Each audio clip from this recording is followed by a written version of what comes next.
nthawi naso ya mtengo wapatali imene timapasirani programu ya Sports Arena pano pa Times Television. Ine ndi Danger Left Winger Williams Gondwa. Of course mlendo wanga programu iyi ndi Mike Ndala. Kwambiri tiunikiratu kuyamba kwa mpikisano wa 2026 wa ishosha FDH Bank Premiership. Taona Silver Strikers ikupambana komanso Masters FC nayonso yatenga 3 points. Koma kunali chisokonekero pakamuzu stadium mumzinda wa Blantyre masolo osekulira season ya 2026 sadachitike mchinkulirano pakati pa Farm ndi Slom. Koma tayiona Farm ikutisa msonkhano wa olemba nkhani mumzinda wa Blantyre kuwepesa owathandiza komanso kuunikira za mphamvu zimene bungweli lili nazo. Kunja kwa dziko lino taona weekend imene Arsenal ikubwerera pa number 1 mu Premier League ku England komanso kusayira bwino kwa Real Madrid ku Spain. Ndikupemphani kuti inu ndine tikhale limodzi.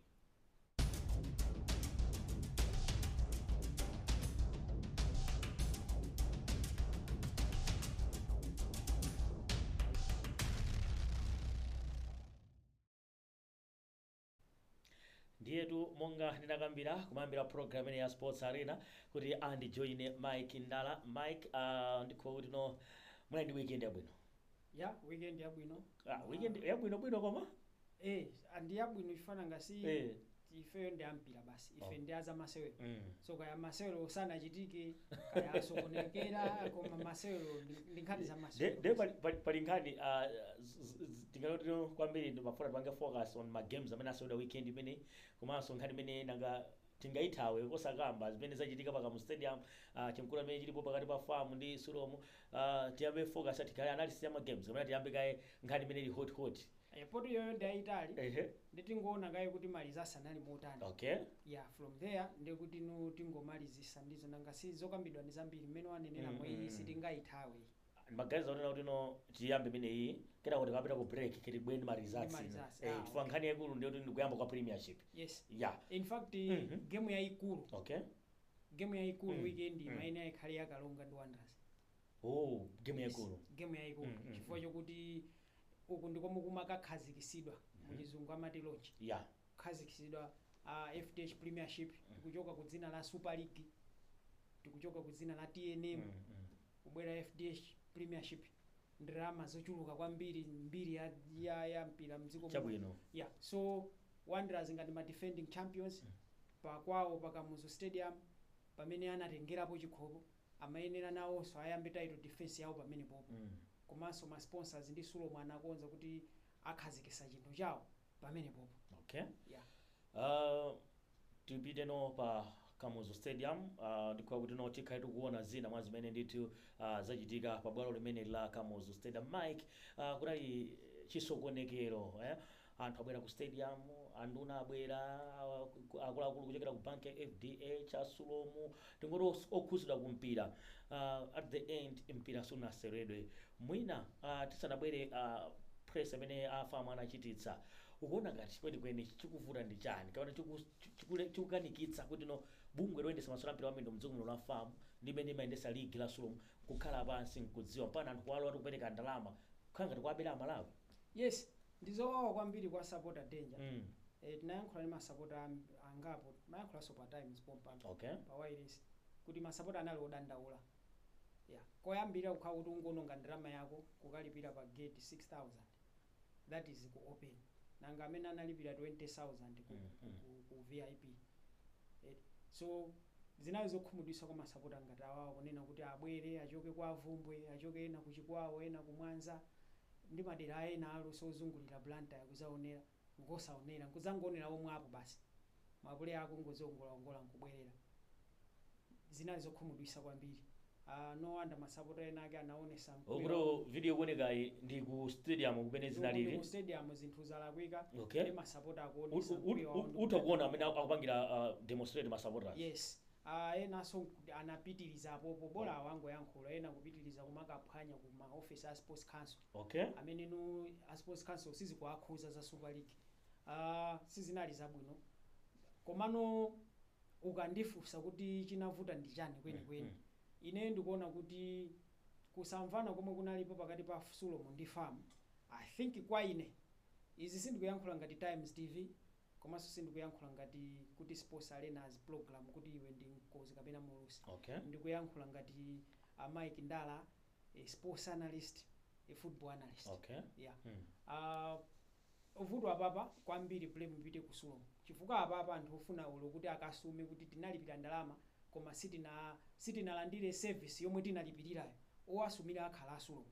Nanga sa Sulomu ndi amene analemba kuti anauza masapota kuti bwerani kuli game ya Kalonga United ndi Wanderers paka musede mukalipira 6000 ku open stand mukatanda ndi a Sulomu amene amanena zimezo. So blame koyambirira ipita ku Sulomu choyamba. Number 2, anthu ayankhula zambiri zokhuza na famu, zokhuza na president wa famu yo Fleetwood Haiya ndi zina zambiri tinali ku stadium uja anthu ayankhula kuchuluka kwambiri zina zomwe sitingazitchule apapa.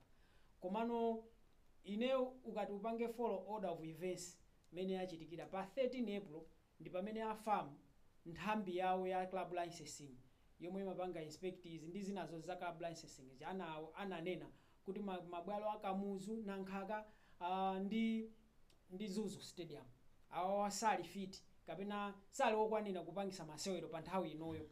Ndikukhulupirira kuti a Sulomu anakatenga action nthawi manager chifukwa kuyamba pa 13 ukafika pa 25 anali ndi 2 weeks. Okay. Yokuti akanatha kukonza ndikuayitanaso ma inspectors kuti abwere azaone kuti zili pati. Yeah.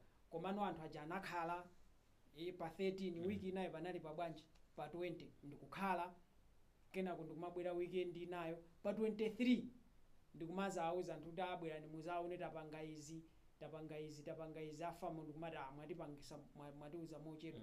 Tisayiwale kuti danger malamulo aboma ndi malamulo ampira ndi osiyana. Famu imapanga report kapena milandu yayo imayankha kuchoka ku FIFA. Sanction ya FIFA kubwera ku Malawi kuno sizabwera ku Malawi government, imabwera ku Football Association. So afamu amangoenda mu line yawo iwo. So ndikuona kuti ndikakuza ine kuti vuto ndikuliona kwambiri ndi Sulomu. Ndiyo kuti Sulomu pa 13 pompo anakayambiratu. Kwaitana amene aletsawo akuluakulu mwatiletsa chifukwa according to farm president akuti atauza ma communication inapita mbali zonse zokhuzidwa kunena kuti Kamuzu stadium sikupanga qualify chifukwa chakuti. Yeah. So nthawi imeneyo anakaita naso okhawo. Okay. Kaya minister anakaitanidwa pamenepo, famu ikanayitanidwa pamenepo. Kaya meya ndukhala pasi Sulomu president ndukhala pasi 2 weeks before. Osati game masapota afika kale ku stadium mukhale kuseri kwa stadium. Iyayi siku loweruka lomwelo. Okay. Past 2 game yoyamba half 2 a president a famu, a president a Sulomu, a minister, a mayor ali kuseri kwa covered stand ndikumakambirana zinthu. Koma communication inabwera pa 13 kuti chinthu sichili bwino. Yeah. So ndikuona kuti next time zinthu azazipange molongosoka tanyazisa dzina la sponsor for the sponsor nayo wabweresaso mkwiyo wake kunewa panga suspend zinthu. Ine nimaona kuti kwambiri Sulomu inakakonza zinthu zokoyambirira andi magemu ena ake danger Zuzu stadium ayipanga condemn kuti sili bwino pa nthawi ino. Game ya Moyale ndidetsa sinali kulumbi. Kanankhaka akayipanga condemn sili bwino. Game ya Ekhaya ndi Blue Eagles sakamenyera pasipo. Chinavuta ndi chani bingo was free pa Saturday. Mujen chani Zomba stadium was free on Saturday. Nchifukwa chani a Sulomu anaona kuti mengati amaona kuti awawa sitimvanabe chifukwa famu inaunkhapa malamulo awo basi. Koma awawa a Sulomu anazapangaso communicate ndi iwo ndikuyenda straight sponsor ngamuza sponsor atikaniza a sponsor ndikuyimbira a minister. Who can say no to government? Panakhanga kuti anthu akusokonezana. Okay. Yeah. So you don't just call to government. Pita kaya kwamene wakulesa stadium kuti zikukhala bwana. Yeah. So sponsor wapanga zake koma blame yonse kwa ine. Okay. How was the mood pa Kamuzu stadium? Mood danger tinene chilungamo ine pa stadium ndafika ku past 10 to 11. Unafika mamawa. Mood inaliyo kuti anthube sakukhulupirira. Chifukwa imagine team ngati Wanderers ma defending champions. Yes. Akufuna kuyamba kupanga defend chikho chomwe anachitenga pamposo pamene anatengerapo. Komano by 1 o'clock past 1 to 2 masapota akubwera monyenyereka. Apo akutuluka basi. Apo akutuluka. masapota abwera onye you can imagine kuti masapota amati koma kumpita tipita kapena sitipita ena basi tingopita wayona imene so mudi yake inali kuti anthu sakuziwa kuti chingachitike ndi chani amatimu alowa 1 o'clock imalowa ya home 10 past imalowa yawe apita ku dressing room ndi ndimaona zithunzi marifari ali pa shop right amene apano mati shop wise etu marifari iso sivuto lawo naona masapota ena ake akumukuwa mwaisungama kumuyankhula zosakhala bwino that's not his problem sivuto lake and musaiwale kuti bungwe la marifari panopo tulili m'manja mwa fama so marifariwo ndi afama so awanangozo masponsor aboma akuti abweresa matoilet oyendayenda apanga chani kamuzu stadium sanati pange konzati in time inu marifari athu musapite so marifari aja anangonyamuka ndikukhala paja iwo we are waiting for an order kuti pitani kapenani ndiye Mike tatete tabwera ano pa press briefing imene farm president haiya anachitisa muzida wa Blantyre apepesa of course ma sponsors amalawi zimene zisinakhale bwino anawunikiranso mphamvu zimene afama ali nazo in terms of kuyendesa mpira m'Malawi muno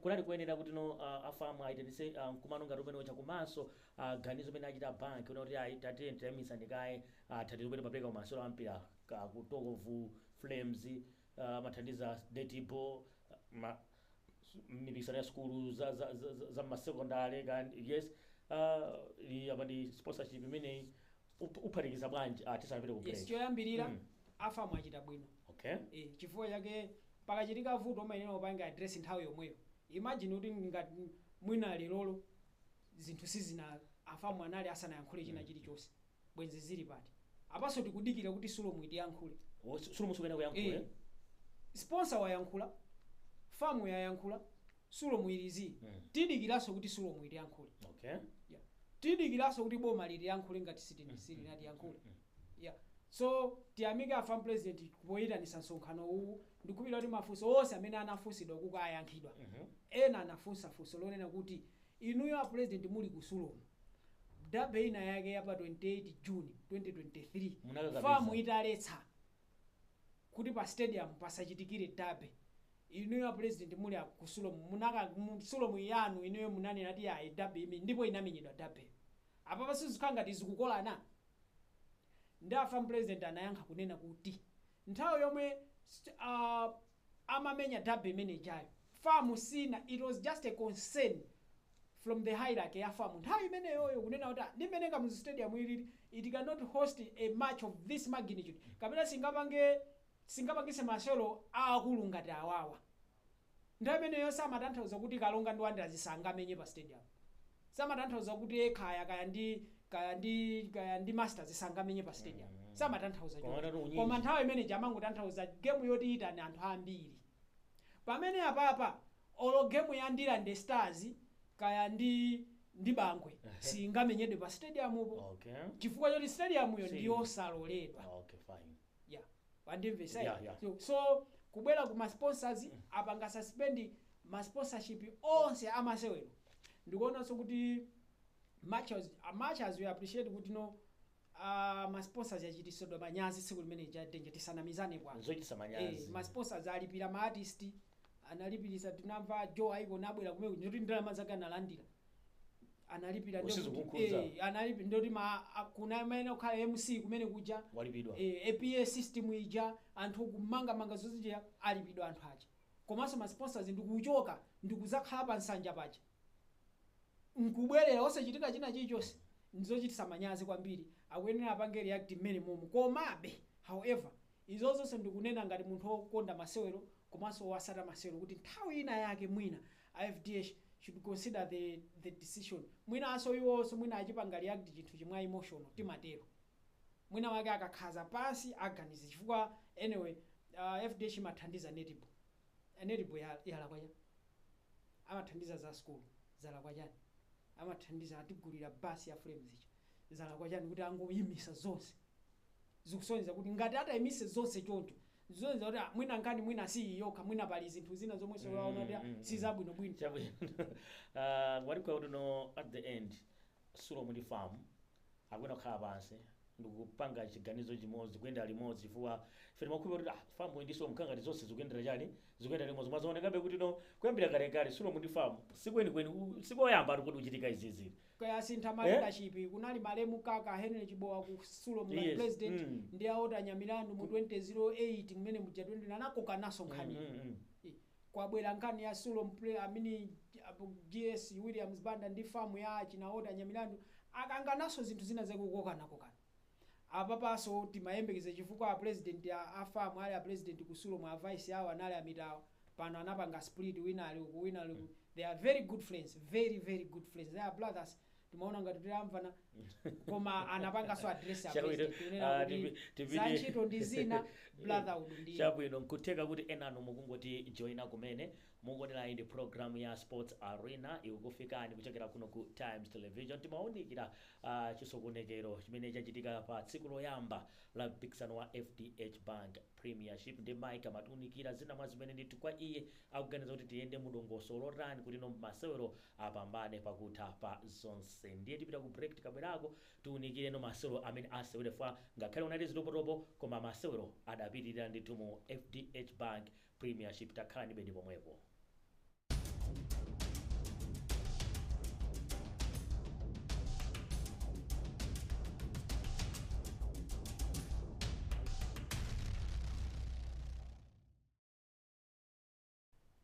Talowa gawo lachiwiri, gawo limene ndilotsirizanso la program ine ya Sports Arena. So Mike, tipite no pa ground. Waiona bwanji kuyamba kwake no league? Yeah, league yamba bwino kwambiri. Okay. Yeah, Bulls. Tiyambe game Bulls versus Sivo. Ya Saturday. Kwa game inaye ikulu inali imene. Okay, fine, yeah. Yeah, pa Sivo Stadium. Okay. Anapita.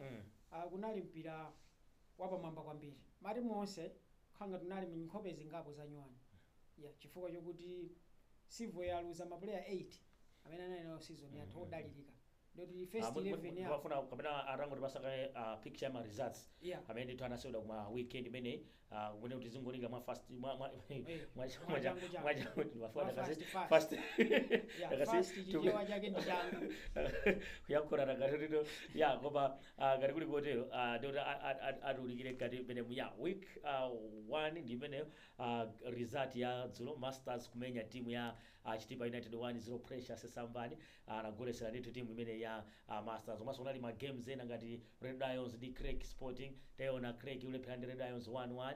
Tinaonanso ndithu masewero amene anasewera weekend imene ayinadedza momwe ndi Moyale draw game. Utakuona now yes utakuti join Mike log table yathu ndi imene yonso yeah ndikuti matimu amene sana sewere okay chilichonse ndi 0-0 ndikalonga ndi wandira zomwe inalepherekayo sikudziwa kuti sogolo lake likhala motani komano tibwere pa ground ya Master Security yasewera usiku ndi Chitipa United mbiri yoyamba ku yeah I think izizi zikuyenera zichitika chifukwa kutsogolo kuno uzamva kuti FD kamina Airtel top 8 kamwina Castel Cup game ili usiku ndizijati nkamva akalonga kuti fesi tinamenyepo yeah bule si yamenyako ali esazilizolowera ground nthawi iyo usiku menya so it's a good thing. Master Security yapambana nkhale Peter Mponda akunena kuti ali ndi ntchito asakuyang'ana zali zati zokoma iye akunena kuti ntchito idakalipo koma timu imwe ili master players ayina Precious Sambani amene wachinyanya ayina aliyesa makani ma ideology zake teche okay kumene kujaku kuli anthu amene awina zikhu Precious Sambani wawina mwina ka 5 league yoka ena ka 6 kapena ka 5 okay yeah wachina Luke Chima awina league yachine chisomo mpachika awina zinthu kumene kuchi nokuti aliyese uyimange pamuchifukwa Master itoka yolowa kumene komako aliyese ndo akalikali kumene hajiwali defense yawoyo chisomo mpachika hajiwali Precious Sambani Miracle Gabeya nkhala kale zokha zili kumene koko achina Rafiki Namwera Beni Manyozo achina Patrick Phiri akalikale okhaokha ndemwina kuti anthu amvaneso bwinobwino chifukwa chake Peter Mponda akutero ekhaya tinganeno kuti yapitiriza pomwe inalekezera season yake chifukwa ekhaya inachita bwino season inachita bwino first round